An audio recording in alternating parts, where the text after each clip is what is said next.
Daun salam dari Bang Ramji. Semoga yang jawab salam cepat naik haji, amin ya robbal alamin. Assalamualaikum warahmatullahi wabarakatuh. Bismillah, alhamdulillahi rabbil alamin, wassalatu wassalamu ala asrafil anbiya'i wal mursalin, Sayyidina wa maulana Muhammadin wa ala alihi wa sahbihi ajma'in, amma ba'du. Ibu bapak, adik-adik remaja, para jamaah, para pemirsa, para youtuber dimanapun anda berada, yang saya cintai dan yang dicintai karena Allah, I love you forever. Sarapan pagi sama ikan dan kentang, menunya mantap dan istimewa. Saya ucapkan selamat datang di channel YouTube Pantun dan Dakwah. Jalan-jalan kecil saat, tidak lupa naik rate. Semoga channel ini bermanfaat. Jangan lupa like, komen, dan subscribe. Ibu, bapak, adik-adik remaja, para jamaah, para pemirsa, para youtuber yang berbahagia. Pada jumpa kali ini kita akan membicarakan tentang menyambut Idul Adha 10 Zulhijjah. Tanggal 10 Zulhijjah ini kita rayakan sebagai Idul Adha atau sebagai Hari Raya Kurban.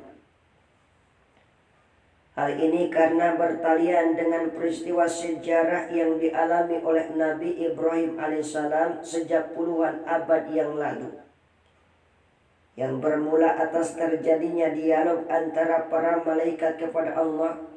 Mengapa engkau memberikan gelar Ibrahim Khalilullah, kekasih Allah, padahal dia seorang yang disibukkan pada kekayaan dan keluarganya?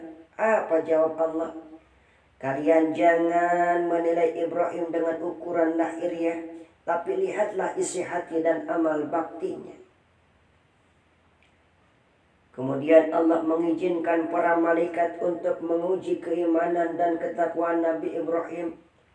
Ternyata kekayaan dan keluarganya sama sekali tidak melalaikan baktinya kepada Allah. Pada suatu malam Allah Subhanahu wa ta'ala menguji keimanan dan ketakwaan Nabi Ibrahim melalui mimpinya yang hak, agar beliau mengorbankan seorang putra tersayangnya, yaitu Ismail. Impian berupa wahyu Allah itu menugaskan agar beliau menyembelih putra tersayangnya Ismail dengan tangannya sendiri. Perintah yang seram dan mengerikan yang dapat menegangkan bulu punduk kita, meneteskan keringat dingin berupa wahyu itu. Akhirnya Ibrahim tetap menyampaikan kepada Ismail sebagaimana tersebut dalam Al-Quran, Ya bunayya inni ara fil manami anni adbahuka fanzur madza tara. Hai anakku, sesungguhnya aku melihat dalam mimpi bahwa aku akan menyembelihmu, maka pikirkanlah apa pendapatmu. Apa jawab Ismail dengan tegas kepada sang ayah? Ya abatif al ma tu'maru satajiduni insyaallahu minas sabirin. Wahai bapakku, kerjakanlah apa yang diperintahkan kepadamu, insya Allah kamu akan mendapatiku termasuk orang-orang yang sabar. Masya Allah. Begitulah jawaban kalau anak yang soleh. Coba anak kita dikasih pertanyaan yang sama seperti itu, apa jawaban anak tersebut? Bapak aja deh duluan yang sudah tua. Begitu kalau anak yang tidak soleh jawabannya. Ibu, bapak, adik-adik remaja, para pemirsa, para youtuber yang berbahagia, ketika kedua insan ini telah siap melaksanakan perintah Allah, yaitu seorang ayah untuk menyembelih putra kandungnya sendiri, tiba-tiba iblis datang menggoda sang bapak, datang menggoda sang ibu, datang menggoda sang anak gonta-ganti. Tetapi Nabi Ibrahim, Siti Hajar maupun Ismail tetap tegar, tidak terpengaruh rayaan bujuk iblis untuk membatalkan niatnya.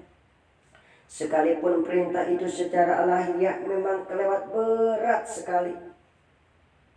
Begitulah lalu Nabi Ibrahim dan Ismail memantapkan niatnya dengan pasrah dan tawakal. Sedetik ketika pedang tajam mengkilap di tangan Nabi Ibrahim alaihissalam, nyaris memenggal leher putra tercintanya Ismail.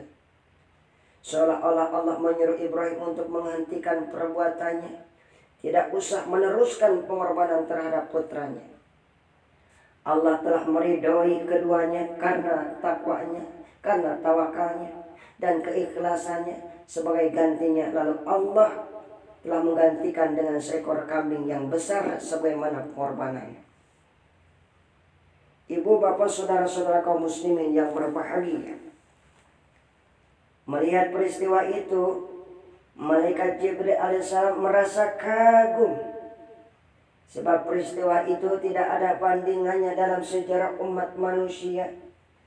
Lalu Jibril mengagungkan Allah dengan ucapan Allahu Akbar, Allahu Akbar, Allahu Akbar. Kemudian Nabi Ibrahim menjawab La ilaha illallah wallahu akbar. Dan Ismail menyahut kembali Allahu Akbar walillahil hamd. Dari peristiwa inilah kita disyariatkan untuk menyembelih hewan kurban dan sholat pada hari raya Idul Adha untuk mensyukuri nikmat Allah. Begitu pula penyembelihan hewan kurban pada 3 hari sesudahnya. Inna a'tainakal kausar fasholli li rabbika wanhar. Sesungguhnya kami telah memberikan kepadamu nikmat yang banyak, maka dirikanlah sholat karena Tuhanmu dan berkorbanlah. Oleh karena itu, umat Islam yang mampu disunahkan untuk memotong hewan korban yang dagingnya tentu dibagi-bagikan kepada para fakir miskin yang tidak mampu untuk membeli daging. Dengan demikian, ibadah kurban merupakan manifestasi konkret agar umat Islam memiliki kesadaran sosial yang tinggi, memperhatikan kepentingan orang lain dan masyarakat umum, di samping untuk bertakarub kepada Allah dan mendapatkan pertolongannya. Sebab Allah pasti membantu dan menolong seorang hamba selama ia membantu dan menolong sesama saudaranya. Ibu, bapak, saudara-saudara kaum muslimin, para jamaah, para pemirsa, para YouTuber yang berbahagia, dari peristiwa yang dialami Nabi Ibrahim dengan putranya Ismail, maka dalam menyambut Idul Adha ini kita dapat mengambil keteladanan dan hikmah dari peristiwa tersebut. Yang pertama, Nabi Ibrahim adalah figur seorang bapak yang demokratis. Sekalipun beliau mempunyai kekuasaan penuh terhadap putranya, namun beliau tidak memaksakan isi wahyu kepada putranya.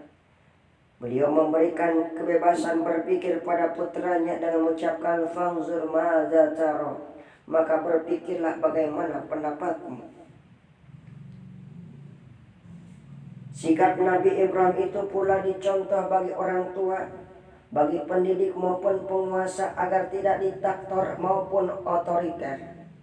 Berilah kebebasan berpikir logis dan rasional bagi putra-putri kita, pemuda, remaja, siswa, mahasiswa, serta masyarakat, agar mereka berpikir maju dan berkembang, kritis dan analisis untuk mewujudkan kemajuan umat, masyarakat, bangsa, dan negara. Lalu yang kedua, bahwa Ismail adalah profil seorang putra dan pemuda remaja yang kuat imannya dan bertakwa kepada Allah, serta taat kepada orang tua dan tahu terhadap kewajiban dirinya, serta mampu menegakkan kebenaran dan keadilan. Ikhlas, disiplin, jujur yang patut dijadikan teladan pemuda remaja masa kini. Yang ketiga, bahwa keluarga Nabi Ibrahim merupakan contoh dalam sejarah sebagai kehidupan rumah tangga yang ideal, yang dibangun dengan kekompakan, dibangun dengan kerukunan dan kebulatan tekad, yang dilandasi dengan keteguhan iman dan takwa, sehingga sedikit pun tidak ada pengorbanan yang dirasa berat untuk mempertahankan kebenaran dan keadilan, untuk membangun di masa depannya. Yang keempat, bahwa segala perintah dan ketentuan yang digariskan oleh Allah harus dilaksanakan dengan ikhlas dan tekad yang bulat. Sami'na wa atokna. Tidak perlu banyak bertanya atau usul perubahan dengan 1000 macam keberatan. Lalu yang kelima, berkorban mengandung hikmah yang amat penting dan besar sekali manfaatnya. Orang yang berkorban membaktikan, mendermakan sebagai hak pribadinya semata-mata karena takwa kepada Allah. Justru dengan landasan takwa itulah pengorbanan yang diterima oleh Allah Subhanahu wa taala. Ibu, bapak, adik-adik remaja, para jamaah, para pemirsa, para YouTuber yang berbahagia.